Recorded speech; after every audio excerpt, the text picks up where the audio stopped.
Good morning, Quinn. Wanted to answer your questions about this assignment.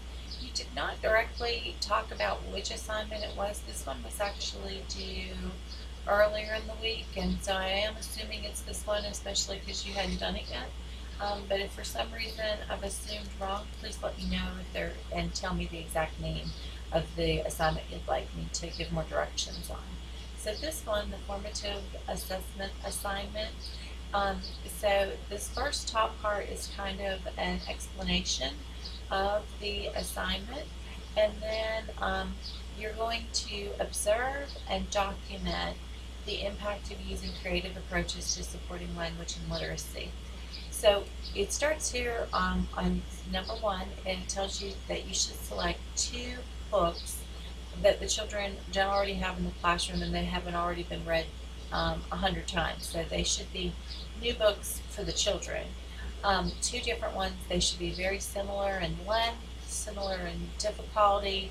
So, but two new books. So if they maybe say have approximately 1 to 2 sentences per page, and maybe say they have 10 pages, or whatever, depending on the age level of the child, would greatly depend on the book. But the bottom line is you're going to choose two books that are new to the classroom that you're going to share with the students. So get the two books. So the first thing you do is you take one of the books and you read it in a traditional manner with a small group of children, share the words, the picture, just like you normally would, ask questions, and the next day bring the book back out. Before reading it, ask the children to share what they remember about the story. Record the vocabulary and concepts the children remained from the previous day. So Monday you read storybook A, you talk about it, you discuss it, you ask questions, you put it away. And then Tuesday you get storybook A back out, but before you reread it, you ask the children to share what they remember, and you record what they say. So you're going to use those anecdotal type notes to say so and so said this, so and so said that. Or if there was long pauses because they couldn't remember, you say that, and that's what you do there. So then the next week, so like the next Monday, get out the second book, book B, and do it in the same manner you did the first book. But when the story is over, help the children to act out the scenes from the book. Similar to what we saw in one of those videos that you watched about the three little pigs where they were acting out the story, you're going to do something similar to that. So when the story's over, you're going to let them act out the story. Then you're going to do the same thing. Tuesday, you're going to get out the book again, but before reading it, you ask the children to share what they remember about the story, and again, record the vocabulary and concepts the children retained from the previous day. You'll also include things like there was a big gap of quiet while they thought, or they didn't think, they immediately answered. So add those kind of details as well.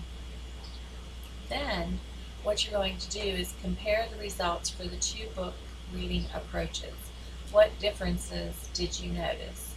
Were the differences more profound for some learners than others? What can you take away from this sequence that you will use on an ongoing basis?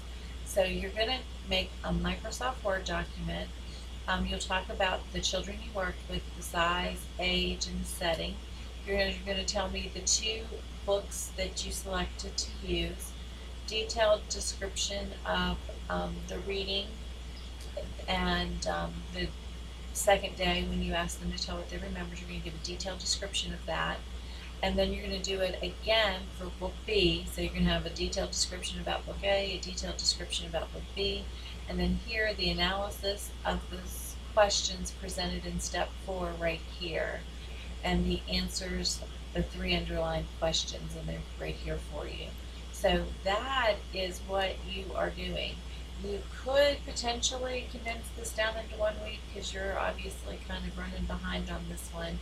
So let's say you could do one Monday, review it on Tuesday, take Wednesday off, then read the second story Thursday, and review it on Friday. So you could do that. Again, a lot of it depends on the age of the kids that you're working with.